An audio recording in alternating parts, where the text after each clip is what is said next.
Hi, welcome to Power Factor. I'm Larry, and I'm sitting here with my good friend Lisa Munson. Hi there.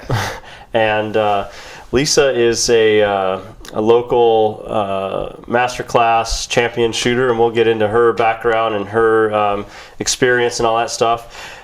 First of all, we've got a little bit of business to take care of, and in episode, I think it was 117, it was reloading on the Dillon Square Deal press. And we did a caliber conversion. We asked a trivia question, which was this: what is the legal limit for storing primers at your residence in Washington State?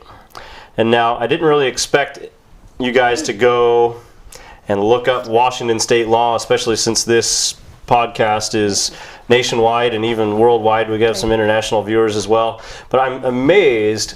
There was a clue in the video. When I showed my storage cabinet, there was 10,000 primers in the cabinet, 10 boxes of 1,000. And so that was your hint for that trivia question. But I'm amazed at how many people quoted both or either or the WAC or the RCW, the Washington Administrative Code, which was 296-52-70165. That's in the explosives section of the code, and then revised code of Washington 70.74.350. So we got a lot of people that responded and copied the text and sent it to us saying 10,000 primers, that's the limit for Washington. So thanks for participating. We put all the names up on random.org, and we got number 18, which was Mark Strickland. So congratulations, Mark. You're getting yourself a 500 bullets certificate from Rainier Ballistics. So how many bullets are you allowed to have? It's just lead, right? You can have a lot of bullets. All right. I didn't know. And then we had other, and then we also had some people say, oh, and by the way, you can have 25 pounds of powder as well at your residence. So a lot of people knew that. I've had some people, since we posed that question on the range, saying, we knew about the powder, but I had no idea on the primers, and oh no, now we're all criminals. Is that really based on like fire marshal or code? It's in the explosives code, so it's, I guess that's what they determined can do some serious damage to your house if it caught fire. And chain reaction, I guess. Okay. So anyhow, so this week we're bringing you the women's perspective on the show. We've been doing this for over 2 years.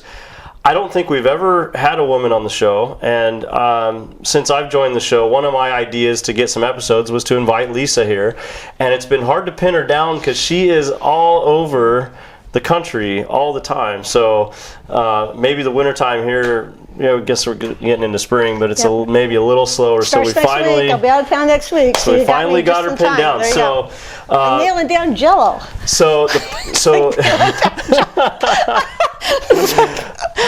the point of this episode, guys, is go right now, pause the video, go get your wives, go get your girlfriends that have kind of thought about, kind of checking out your gear and kind of watching your videos and stuff. Go get them, bring them in here, and let Lisa talk them into participating with you. Yes, more women. Which is what we want. I mean, the whole point of our show, of course, is to get more people participating, and if we get women and juniors involved, that's just going to further the sport. So Lisa, tell us about your experience. When did you start shooting in general? Shooting in general, my dad was the first one who exposed me to any kind of firearm shooting, and that was simply a little pump pellet gun, little Benjamin Sheridan 22 cal pellet gun. Okay. And I was a board kid, and we had a little cabin up in the mountains up by Mount Index, and was a city kid, was raised in West Seattle, so didn't get a lot of experience playing out in the woods or anything. So he got this little cabin, and I was up there kind of bored, not knowing what to do, and he says, oh, get out here, I got something for you to do. And he says, okay, this, look at this. I go, that's kind of cool. How does it work? So he says, oh, this is how you work it. So he showed me it had to pump it 4 times. So I remember those 4 pumps forever. It was like, I was 8 years old and I weighed probably 56 pounds soaking wet. So I remember 1, 2, 3. And the 4th was like, 4. Yeah. Turn it over. He said, open the little load gate. And he gave me a cute little can of all the pellets. Yep. Take one out, shut the load gate, and you're ready to go. And you get 1 shot. That's it. Then back over do and it go. all over again. 1, 2, 3, 4. I did that. He gave me 2 cans of these things, which I think was like 500 pellets. So 2,000 pumps. And I was obsessed. I was like, I used those 2 cans up over the course of the weekend.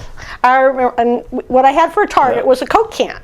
And back then they had block letters, C-O-K-E, and the O was about that big on the O. And that was my bullseye. There you go. It was the O in Coke, and it was on a stump about 50 feet away. And he says, see if you can hit the can. Well, by the end of the weekend, I could not only hit the can, I could hit the O in Coke every time. So, but I just remember going back to school, 3rd grade, I think it was, and we were learning cursive, and my arm was so sore, I couldn't even hold the pen. I was like, my teacher said, what is wrong with you? I go, I was shooting a gun all weekend, and now I can't hold the pen. It's like, didn't help my cursive. It did improve over time, though, so. Gotcha. Yeah. And then, so when did you get into center fire firearms? That led on to a few years later. That was just my first experience over the summertime doing that a few times. Then they ended up selling the cabin, so I didn't have the cabin to go shoot at anymore. A few years later, probably 11 years old, an uncle wanted to go out to the woods, and he had a 22. All right. So I got to shoot a rimfire, so real gunpowder in it. So went out and just thought that was wonderful. So started shooting the rifle a little bit there, plinking. And so a few years after that, probably about, it was 14, I think, was at school. No, it's 15. Because I was like driver's ed. Okay. So I was getting ready to do driver's ed. And so waiting after school to go to my driver's ed class, and this young man was out by the waiting area. He was waiting outside the auditorium. We were by pop machines, and he was getting a Coke, and I was getting a Coke. And he was waiting for his then girlfriend to get out of drama troupe. So anyhow, he's like, hey, would you like to see what I won this weekend? I said, well, sure, what do you have? And he had a little piece of paper, a certificate, and he showed it to me. He's like, shaking like a leaf. But what do you have there? Talking to a girl. And so I looked at him. Said he had won as distinguished expert in small bore rifle. He was 15 years old. And I go, that's pretty cool. I go, where do you do this? He says, well, there's a rifle range in the stadium in West Seattle. I go, I never knew that. Under the stadium? So he says, yeah, we shoot there every Monday night if you ever want to come down and try shooting. So I said, I love to. I used to do it in the woods and stuff with my uncle and stuff, and I'd love to do that. So that actually was like our first date, was to go to that range and did that. And so, put me in the jacket and the sling and the MRA 4 position. So kind of showed me the ropes and showed me, hey, look at this. You can win these little medals. I go, wow, win something? I like that. So I go, what do you have to do? Well, you get your little 10 target bull target, and you'll send it out there at 50 feet. And the first position was prone, so you had to get a minimum score, X amount of points. I can't remember what it was, but he says, just if you can get them in the black anywhere, you'll win the first award. I go, oh, okay. Get me in a little sling, lay down, okay, bang, bang, bang, pull the thing back. I go, is this good enough? And he goes, takes it inside, gets my first award. Well, we still had an hour left. I go, can I get another target? And so what's the next one I can win? So send it down there. And so that was, I think, pro marksman was the first one. I was going after marksman, which was even more improved score. So bink, bink, bink, bink, 10 shots, bring it back. Is that one good enough? So I got the 2 awards the first night, came back the next week, got 2 awards that night, and now all the scuttlebutt is like, who's this, type thing. He's taking off like a rocket. And he was kind of the king guru at the time, having won as, distinguished expert. So I remember after about a month or so of doing this or whatever, he actually drove me there once, and we went to put this equipment away, and he was going to take me home. And so he's outside looking outside with his flashlight in the bushes. I go, what are you doing? He says, I'm looking for my car keys. And I go, why are you looking in the bushes for? He says, because I threw them. So, a little bit disgusted with me, I guess, anyhow. So, long and short of it, that was, 36 years ago, and we're still married. Right on. So that was our first date. So I ended up marrying the guy. So great story. Yeah, people who shoot together stay together. There you go. Right. Cool. So, and then when did you find USPSA? By the way, we do USPSA, IDPA, Steel Challenge on this show. So, but you're a USPSA shooter. USPSA became, again, mainly because of him. Yeah. After he got out of college, we moved from Seattle up to Marysville, and he was tootling around, getting to know the lay of the land, happened to stumble on the Marysville Rifle Club. Yep. And so he says, hey, let's check it out. We haven't been shooting in a while. Checked out the range. We actually did a 22 small bore pistol program for the winter. And that led us to the president of the club, who was trying to form a USPSA club. So he says, you're pretty good with a pistol. Ever thought about shooting action pistol? I go, action? I like action. What's that? So it kind of intrigued me. He says, well, you have to shoot something a little bigger than a 22. And I go, well, like what? And he goes, like a 45. I go, that's a lot bigger than a 22. I'd never shot a centerfire in my life. I came from the 22 world. And so my husband said, we don't have any centerfire pistols. Let's go get one. So we ended up getting a Springfield Armory, and he actually bought it for me for Valentine's Day in 1987. And so that was my Valentine's Day present. Very good. So I remember taking it to the range for the first time. We got a box of 230 grain hardball ammo, not knowing anything. Yep. And loaded it up, and when you get to the range, he says, you want to try it first? I go, no way. It's like, you do it first. So, kablam, though. I'm thinking, oh my word. I was like, are you kidding me? And so I give it a try, and it's just rocking me all over the place. I go, because we'd seen a USPSA match, and these guys are going bangity bang, bang, bang, bang, bang, bang, bang. I go, how in the heck do you do that with one of these things? I mean, it's jumping up and down a foot. And it's like, so consequently going to the match, we learned a whole lot about, hand loading and, changing the springs and tuning the gun for the proper load, that you don't have to suffer with factory hardball ammo. Right. So it was just a learning experience for the first few months that we shot. So, but he was the one that got me into it. So we were one of the charter members of Marysville. So that was like, so I think I was just a warm body, basically, is how I got into it. Because you have to have a certain number. 10 people to choose form a club. 10 people to start a club. And so that's how it all started. And then just took to it. And that was what year? That was 1980. When Marysville started there? 88, I believe we formed it. So we actually had, before we formed the club, started shooting a little bit 87. That's right about when Steve Zophi started, I think, thereabouts, maybe. So really? Wow. About 20 years, I think he said. So maybe it's a little bit after that. Yeah. So. Okay. Wow. Cool. So that's how it all started, and then it was one of those things you start. Performing a little bit better on the local level, and then you get brave enough to go to like a sectional match or slot matches, area matches, and then it just sort of built from there. And getting the notice of a few sponsors and stuff over time. So if you started in '88, how many years was it before you went to a level 3 match or a major, like an area match? Actually, or national. What was first? 1989. The first one was the Area 1 match in Idaho. And so that was my very first match. And I was just such a neophyte then. I was like, I had these aspirations of, I was a brand newly minted C-class shooter. And I told the guys at the club, I said, I want to go down to Area 1 and I want to win C-class and I want to be high lady. And they go, Lisa, you have to have realistic expectations here. You know that the bell curve, most of the shooters are in C-class, so you're going to have probably 80 or 90 C-class shooters competition. So just kind of, don't be too disappointed if you don't win C-class down there, because there's a lot of competition. I go, okay. So I go down there and start shooting the match. I didn't even really understand the scoring that well. All I did was I shoot a stage. Okay, and then go to the next stage. Okay, just shoot fast. Wouldn't look at scores or nothing. I just sort of did my little thing, and I guess unbeknownst to me, I was doing pretty well in the match, and I didn't even know it. So finished up the whole match and ended up sitting at the awards banquet. And they actually had very lavish banquets back then too. Very much white linens, and you dressed up and stuff. It was like the Nationals almost, years gone by. And so somebody comes up and tapped me on the shoulder, says, Lisa, come here. You come with me. So I followed the person. They said, you've got to make a decision. So you've won one of two slots. You either take first and C class or you take the high lady slot. So which one do you want?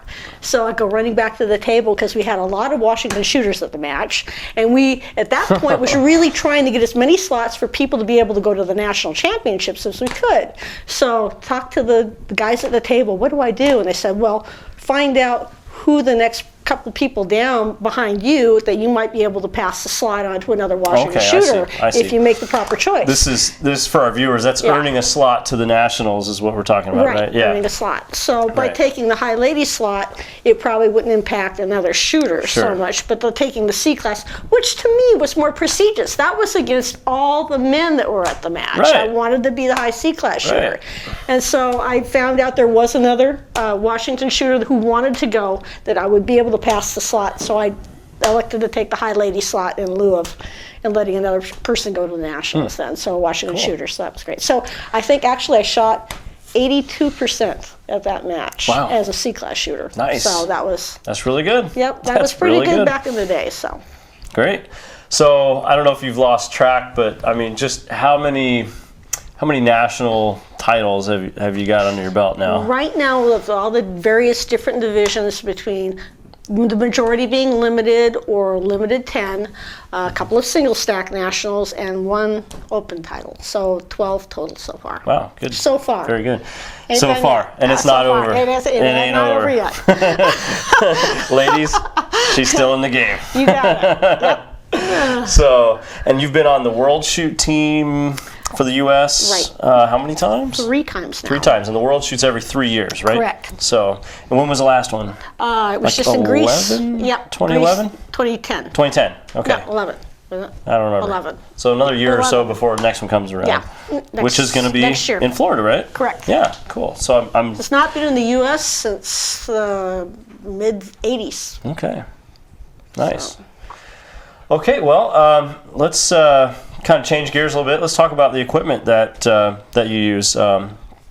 Show us whatever you brought. With all the different divisions right now, I would have loved to bring my open gun, but I was competing in a local match last weekend and had an extractor crack right up the middle here, so I ended up sending my half of my gun in the shop. So we're putting new parts in it. So I did bring my limited gun, which is the division I shoot, and I didn't bring my single stack with me. I decided I brought my production gun because there are a few things I'm going to show you on a production gun too. All right, cool. And let's take a little tidbit here. Yeah. I'm contemplating shooting the production nationals. Ooh, look out. I'm not known for my production shooting, so that could be very interesting.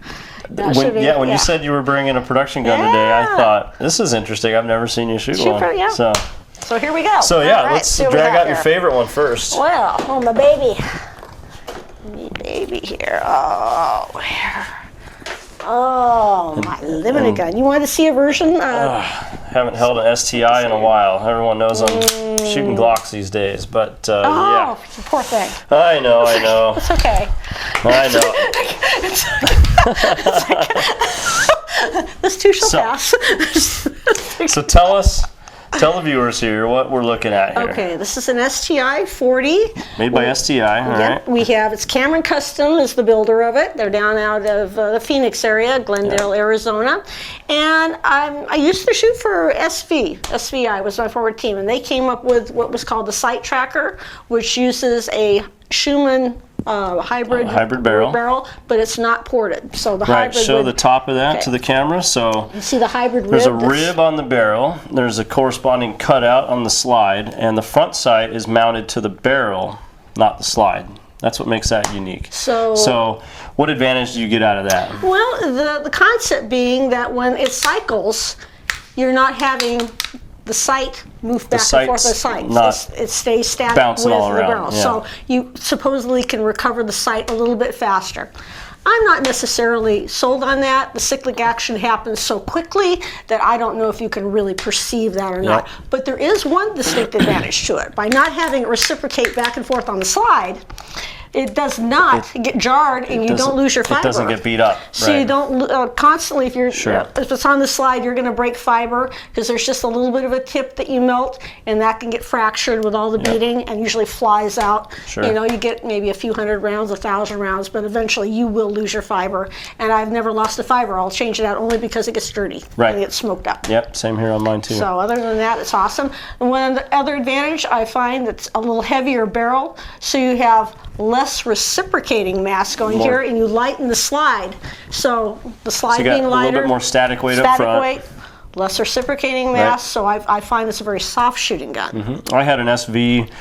I don't know if you remember this SV. It was very, very similar to the configuration of this. It did not have any front serrations. It had a full dust cover, sight tracker style, and to me, it was a creative way of getting weight out of the slide. That was kind of my opinion of it. The whole tracking the sight thing, like you said, and I'm no master class shooter, but I mean, it seemed that it's happened so fast. Yeah, whether it's on the slide or the frame, it didn't make that much difference to me. One thing I noticed that you've got on there that I like a lot too is the mag button. So we talked about this in the lefty episode. Rick Brenneman did a episode dedicated to lefty shooters and the challenges and other equipment issues and everything like that. And we showed an image of this is the Mitchell right side mag release, and that's what I used to use as well as a righty, and Lisa's a righty as well. And I found that for me, hitting that button with my strong hand was a lot easier than shifting my grip and reaching for that button with the thumb. Yeah, I call it Lisa's rule of thumb. And the rule of thumb is that if your thumb is not long enough to naturally release the button on the standard side on the left, well then you probably, or possibly, not necessarily, because I've seen different sizes of hands, that either it works or it doesn't work, but your finger may be possibly short enough to come back and just come right back onto the button easily.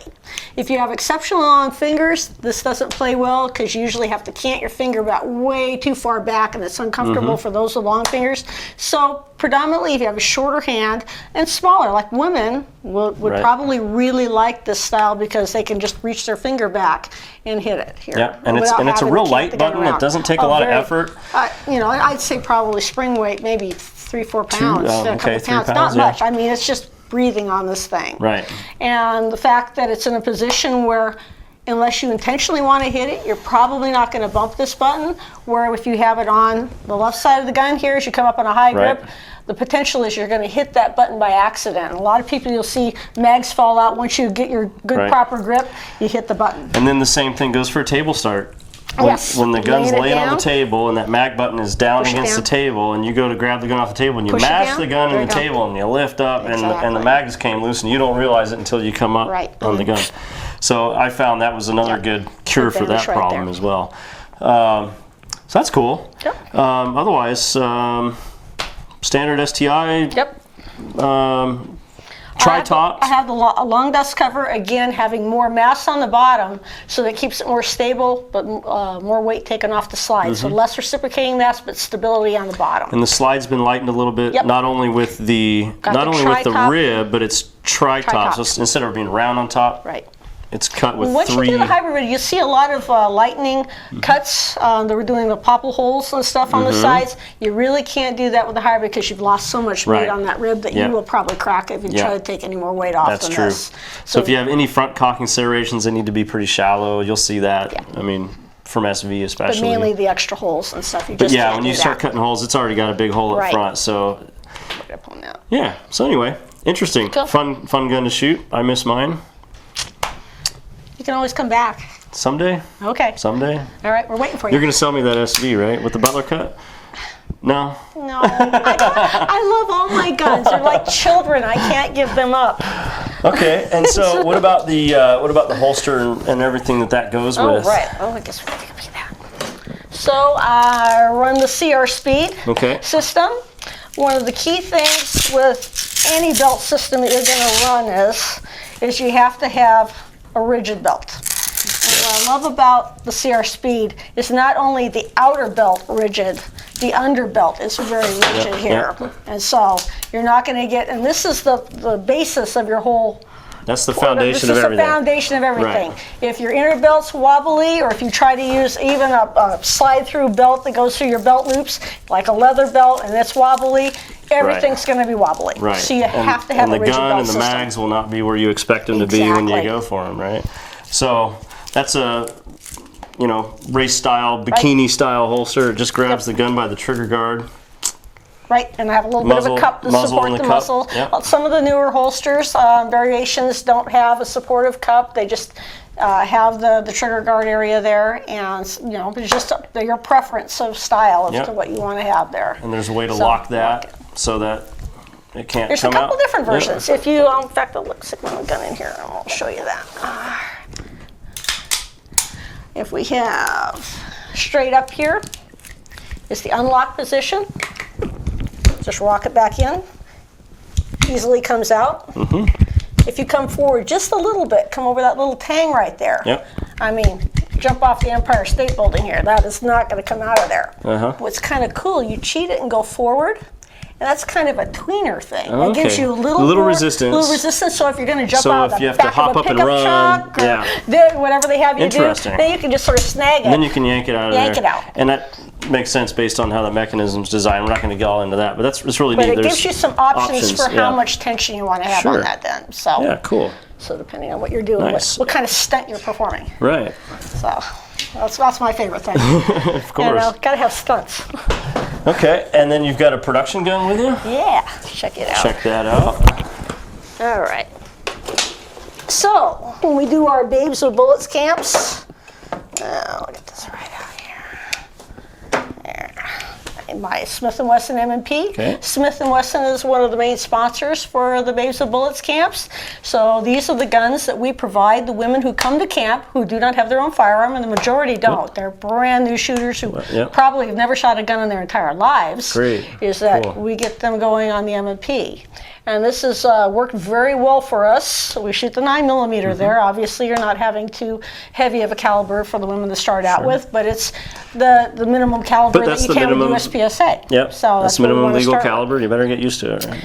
So, and it's not that bad at all. What's nice options here on this is we have a back strap that comes with a selection of different inserts. You can put different size for grips. Different palm swell. So when the gals come to camp, and of course we all come in different shapes and sizes, we want to be able to accommodate the best size grip for the hands that are there. And so we can just modify it. Now right now I have mine into extra small. It comes in small, medium, and large, but this is Lisa's extra small, which means you take the whole bloody thing off. It takes it, remove it, and just don't have anything.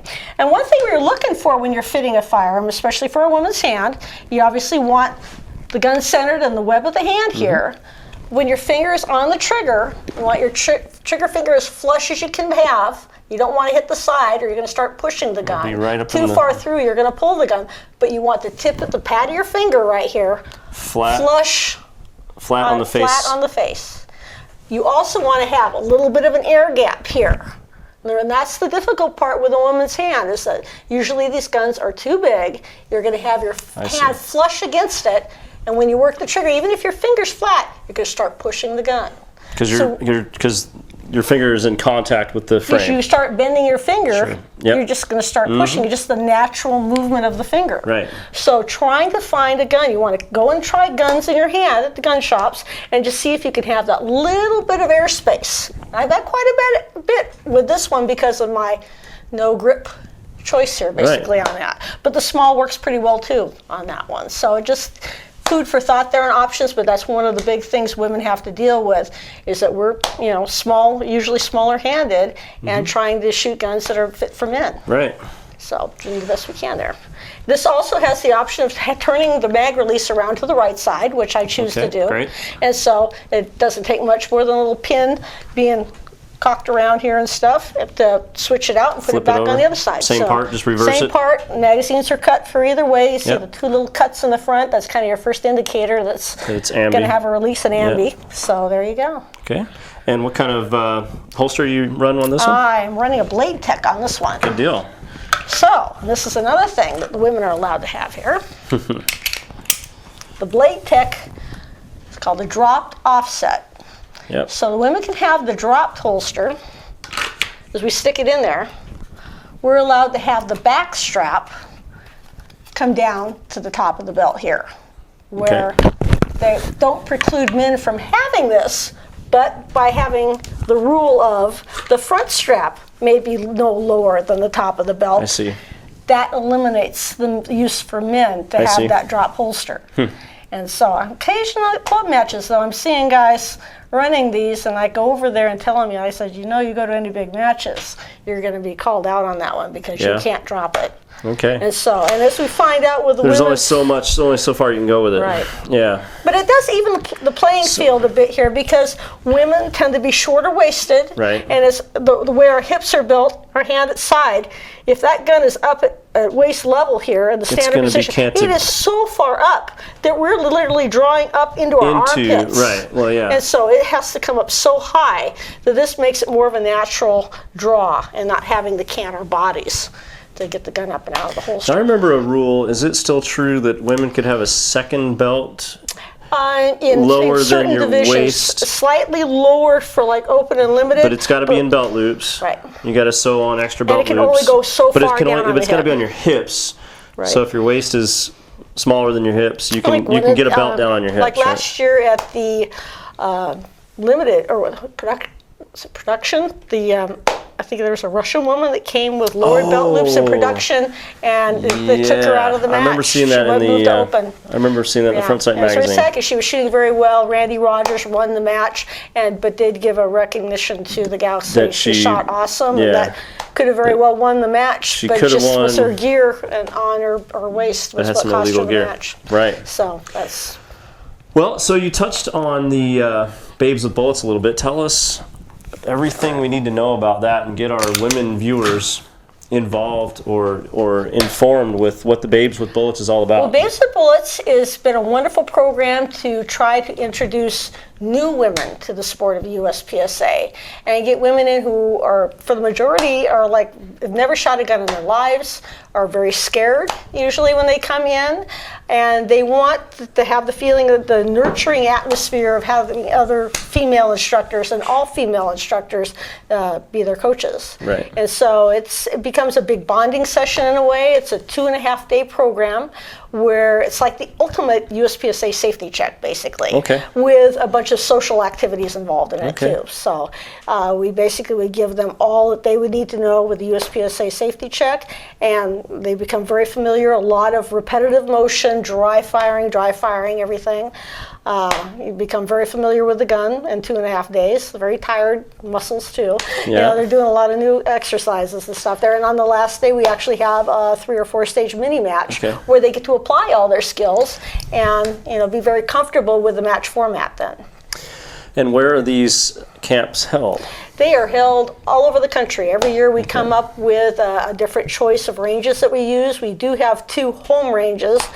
Start out in April traditionally down in Shreveport, Louisiana at Kay and Jerry Mitchlick's home range. And in fact, we'll be going there next week to have a couple of camps. Right. And then in the fall, the other kind of base camp is in Tucson. So we have a traditional November camp that usually coincides with our Area 2 championship right in that time frame. And that other than that, we kind of rotate around. This year we're having one up in Anchorage, Alaska. Wow. So another one in Michigan. We have one in Amarillo, Texas.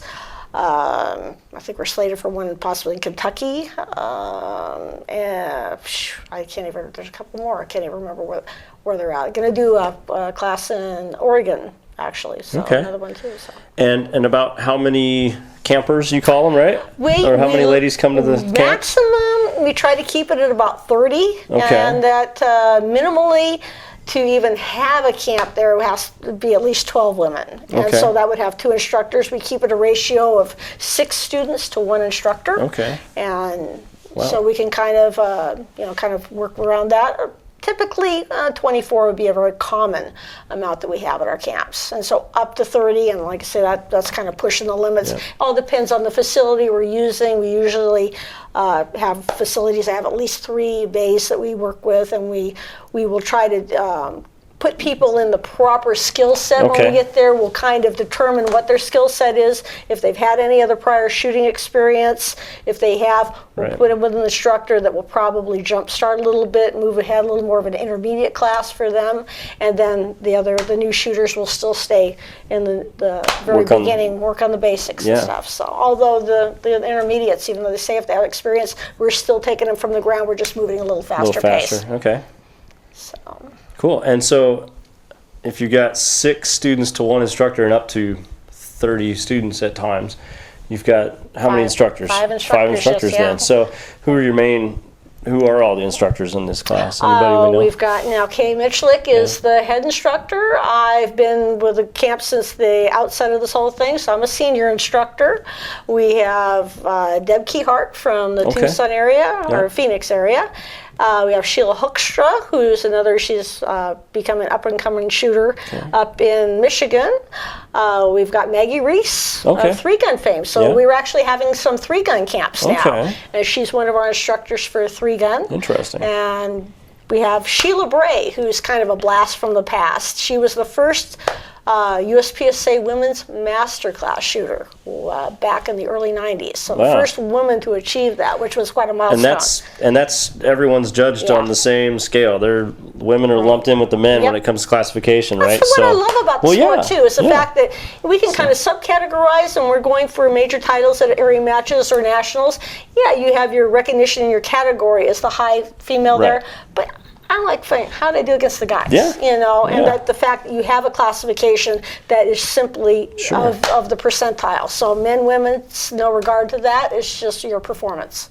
And I think it's really special in this sport. How many sports are out there where you can have that? Men and women competing on an equal footing. Same scale, and finding out how you did. And some women, they say that intimidates them and they don't like it, but that was a draw for me. That's what I really like that. Cool. So you're starting. So you said you've got these classes are basic. Do you guys have this is all the same class every time? Do you have a level 1 class for some? You advertise women that have never touched a gun come to this one, but if you're a C class, come to this one if you're already involved. Do you have a level 2 class? The one that works out a little better for a level 2 class is typically the April class, because it is Kay and Jerry Mitchell's range. We have the entire range, so then we can pull out and send them over to one particular bay, and we can move along better when we have more bays. Gotcha. And so when we get to a facility that only has 3 bays, we're a little more restrictive as to how many.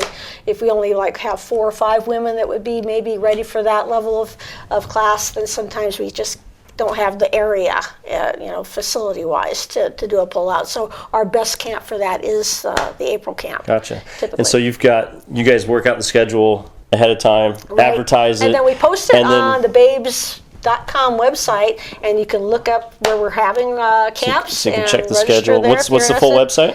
www.babeswithbullets.com. All right, and there's a schedule there. You sign up for a course. It costs something. I'm sure you could find out on the website to come do that.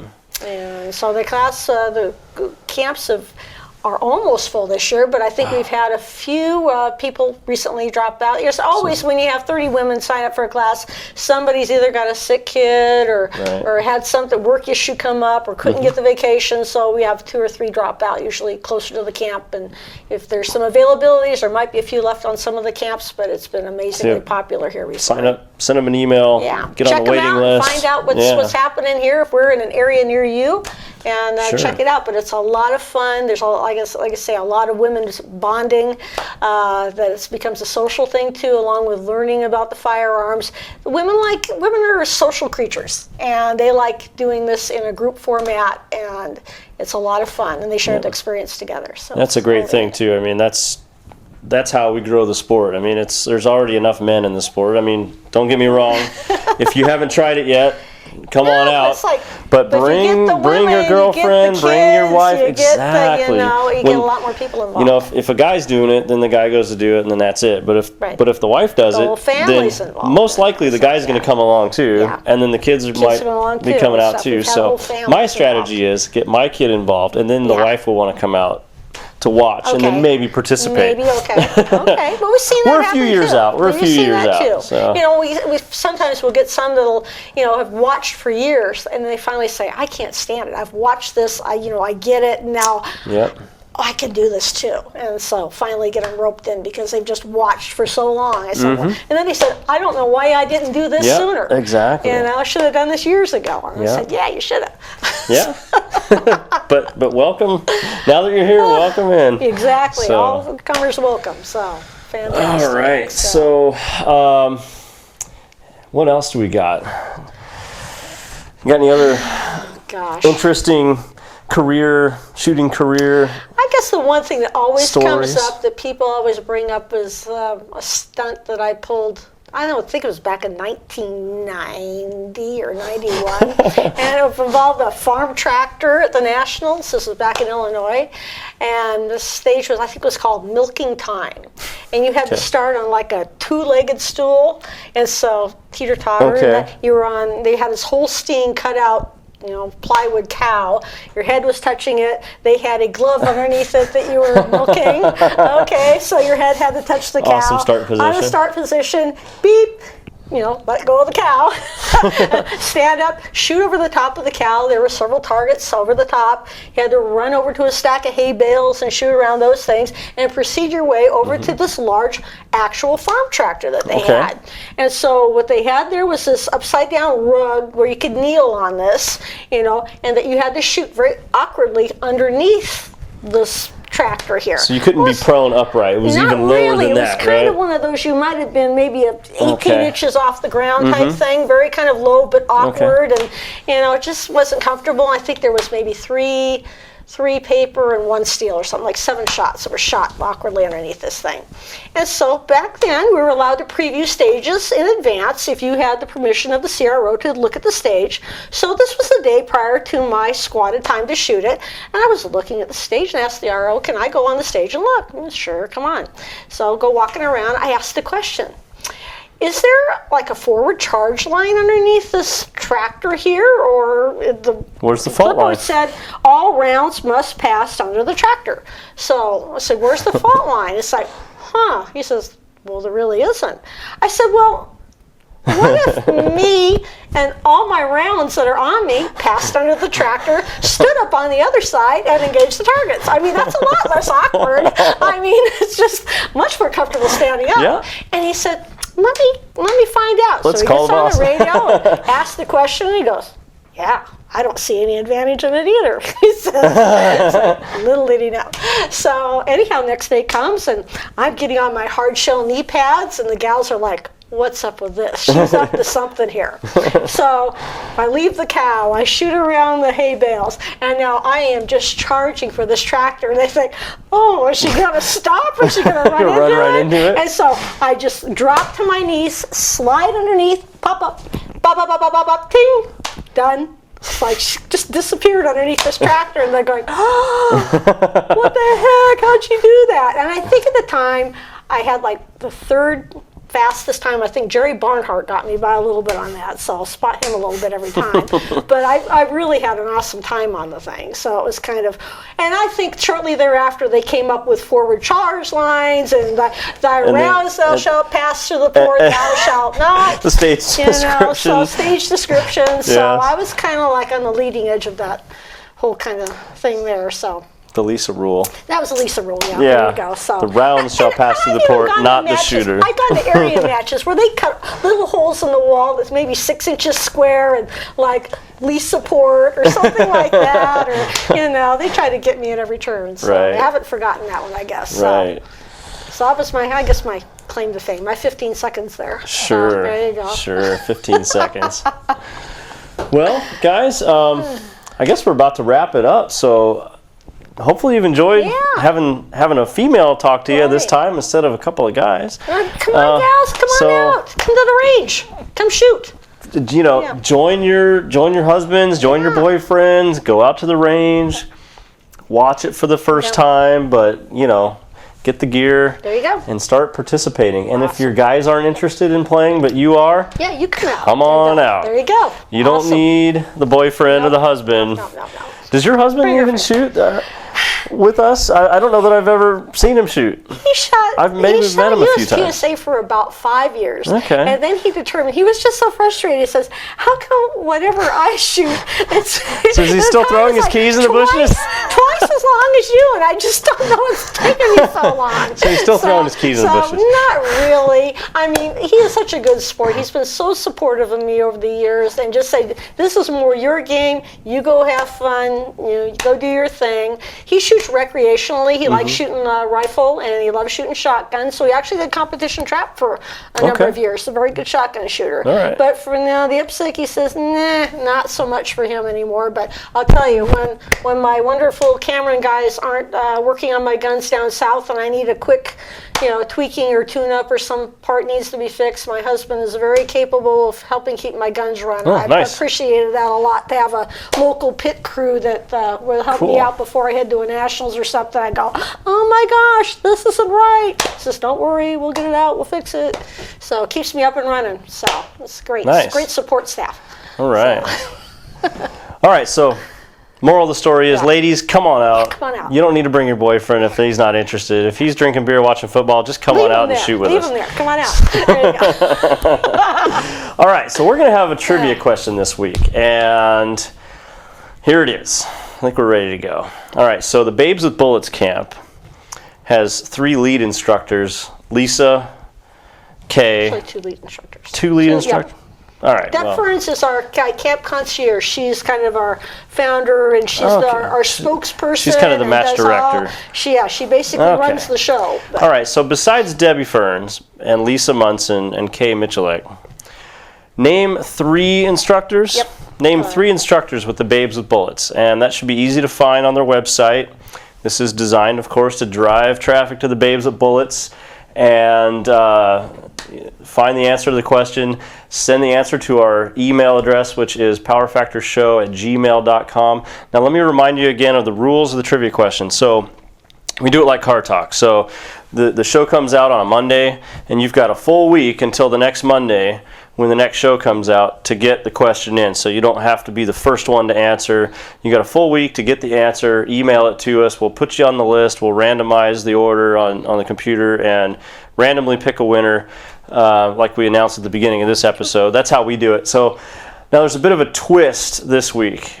Since this is a women's episode, when we get answers from the ladies, you get 2 entries for the trivia question. How about that? Yeah. So, ladies, check out the Babes with Bullets. Get us the trivia answer. Send it to powerfactorshow@gmail.com.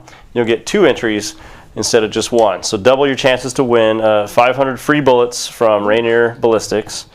And now that's really a good thing to have. That is gold. A huge thing. That is like gold right about now. So otherwise, check out our Facebook page, facebook.com/powerfactorshow. You can find us there. Does Babes with Bullets have Facebook? Yes. /Babes with Bullets? Facebook.com/Babes with Bullets. Check them out. Do a search for Babes with Bullets. We'll put it right here on the screen for you right about now. And we've got a website, powerfactorshow.com. There's a little donate button there. If you like what you see, just hit that button, kick us a few ducats. That'd be nice. So until next week, thanks for joining us. Thanks for Lisa for coming out, talking with the ladies out there, and showing your gear off and giving your stories and all that stuff. It's always good talking to you. Check it out online, USPSA. See what I'm up to this year. There you go, I USPSA. promise I'll be in trouble somewhere. Yeah, check out uspsa.org. There's a club finder button there. Put your zip code in. You'll figure out where the clubs are near you if you're not already involved. Thanks a lot, and see you next week.